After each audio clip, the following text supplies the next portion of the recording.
YouTube partner प्रोग्रामको शर्त पूरा गर्ने क्रिएटर्सहरूलाई पेमेन्ट कहिले मिल्छ? युट्युबमा पेमेन्ट पाउनको लागि दुई चरण हुन्छ।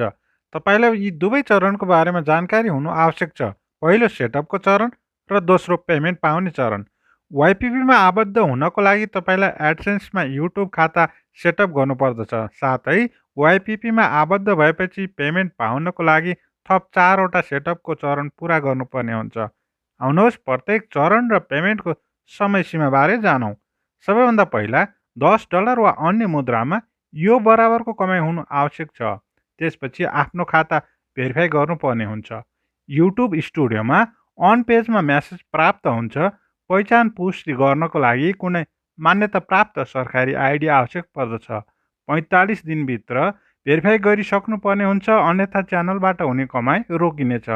डकुमेन्ट भेरिफाई भइसके पश्चात पेमेन्टको लागि ठेगानाको पुष्टि गर्नुपर्ने हुन्छ। त्यस पश्चात भने 6 डिजिटवाला पिन प्राप्त हुन्छ। साधारणतया पिन प्राप्त हुन 2 देखि 4 हप्ता लाग्ने गर्दछ। यसमा ठाउँअनुसार योभन्दा बढी समय पनि लाग्न सक्छ। पिन प्राप्त भएपछि एडसेन्सको युट्युब खातामा इन्ट्री गर्नुपर्ने हुन्छ।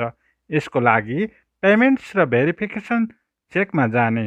यदि 4 हप्तापछि पनि पिन आउँदैन भने पेमेन्टको ठेगाना र खाताको अन्य जानकारी चेक गर्ने। यदि त्यसमा कुनै परिवर्तन गर्न पर्ने भए पहिला पेमेन्ट अनि सेटिङ्समा जाने। यदि आफ्नो पुरै जानकारी ठिक छ तर पनि पिन नमिलेको भए पिन फेरि पठाउन अनुरोध गर्ने। यसको लागि एडसेन्स फर युट्युबमा पेमेन्ट अनि भेरिफिकेसनमा गएर रिसेन्ट पिन मार्फत अनुरोध गर्ने। पिनको लागि 3 पटकसम्म अनुरोध गर्न सकिन्छ।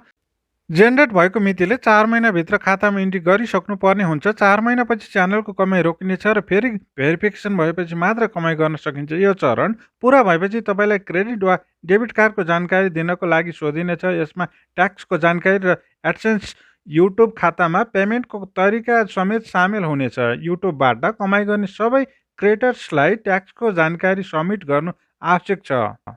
यसको लागि एडसेन्स खाताको पेमेन्टमा जाने, पेमेन्टको जानकारी पेजमा म्यानेज सेटिङ्समा जाने र स्क्रोल गरी पेमेन्टको प्रोफाइलमा जाने। युनाइटेड स्टेट ट्याक्स इन्फोमा गएर अप्सन छान्ने, म्यानेज ट्याक्समा क्लिक गर्ने। त्यसपछि पेमेन्टको कुनै तरिका छानी सेटअप गर्नुपर्ने हुन्छ। यसको लागि आम्दानी हुनु आवश्यक छ। अमेरिकाका क्रिएटर्सका लागि कम्तीमा $10 हुनु आवश्यक छ, तर ठाउँ र मुद्रा अनुसार यो रकम फरक पर्न सक्छ।